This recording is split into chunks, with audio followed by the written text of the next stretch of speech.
आइए अब हम लोग समझते हैं वृक्क के बारे में थोड़ी सी कुछ बातें। जैसे देखो वृक्क जो होता है ये पूरा हाथी में मानव उत्सर्जन तंत्र में दूगो होता है। क्या होता है? दूगो होता है। दूगो को हम लोग क्या बोलेंगे? एक जोड़ा बोल सकते हैं क्या? हाँ, तो इसको बोल दो एक जोड़ा। एक जोड़ा।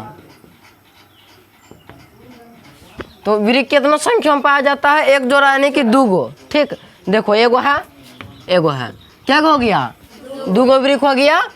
इसका रंग कैसा होता है? तो भूरा रंग का होता है। कैसा रंग? भूरा रंग। आकार सेम के बीज का आकार का, सेम सीम सीम सीम जिसको बोलता है, या राजमा। या नहीं, राजमा एगो अलग ही प्रकार का है। तो राजमा देखा है ना? तो राजमा का बीज देखा है कैसा होता है? इसमें नहीं होता है। हाँ, तो उसी का आकार का होता है। इसका वजन 140 ग्राम। अब कैसा आदमी है उस पर डिपेंड करता है। सामान्य आदमी में 140 ग्राम ये लिखा गया है। ठीक, लेकिन अब कैसा बहुत बड़ा आदमी है तो उसमें बहुत बड़ा साइज का पाया जाएगा। समझा? आदमी का देख के पाया जाता है। बाह्य भाग, इसका जो बाह्य भाग होता है किसका? वृक्क का, वो कॉर्टेक्स का बना होता है। किसका बना होता है? कॉर्टेक्स का। और आंतरिक भाग, इसका जो अंदर वाला भाग होता है वो कौन सी का बना होता है? तो मेडुला का बना होता है। किसका? मेडुला का। इसकी लंबाई कितना होता है? इसकी लंबाई लेंथ, इसकी लंबाई कितना होता है? तो 10 से 12 सेंटीमीटर। कितना हो जाता है? 10 से 12 सेंटीमीटर। चौड़ाई कितना हो गया? चौड़ाई इस वाला भाग को बोलते हैं।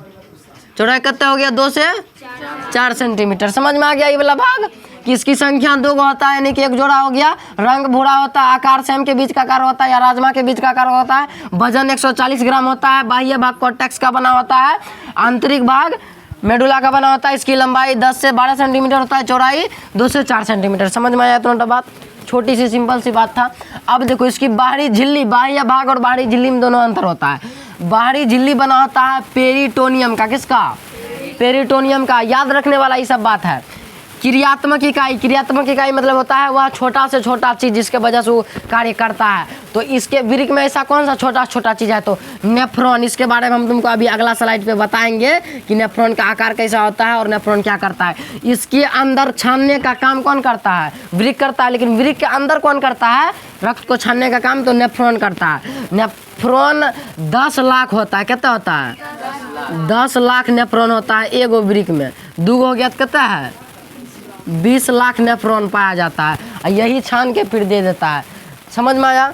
अभी हम तुमको मार्ग समझाएंगे तब और डिटेल में समझ जाएगा। अगला स्लाइड पे तुमको हम मार्ग समझाएंगे कि ये किधर से कैसे आया, किधर से कैसे गया खून। समझा? कौन चीज बन के निकल गया। अभी हम तुमको अगला स्लाइड पे समझाएंगे, थोड़ा सब्र रखो। कार्य, इसका क्या काम करता है? देखो यूरिया को जो होता है उत्सर्जन मतलब बाहर निकालने का काम करता है। यूरिया को बाहर निकालने का काम करता है। यूरिया, इसमें यूरिया गया और यूरिया बाहर निकालने का काम करता है। सॉरी, बाहर निकलेगा इस माध्यम से, यहाँ के जमा हो जाएगा। यहाँ के जमा रहेगा कुछ देर तक। जब ये भर जाएगा कौन चीज़? मूत्रा से। और तब यहाँ से जब ये भर जाएगा दिमाग अगर सोचना बाहर निकालो, तो पेशाब के माध्यम से हम लोग क्या करेंगे? बाहर निकाल देंगे इसको। तो यूरिया का उत्सर्जन किया, रक्त को छान दिया। कौन? यही वृक्क।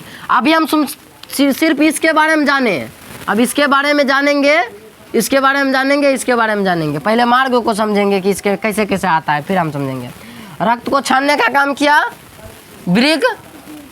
पीएच का संतुलन किया, यानी कि अम्ल और क्षार के मान को संतुलित करने का काम किया। समझ में आया यहाँ तक? ठीक है। अब देखो इसको मार्ग को समझते हैं। इसको पहले छापो, उसके बाद समझते हैं। हे भगवान।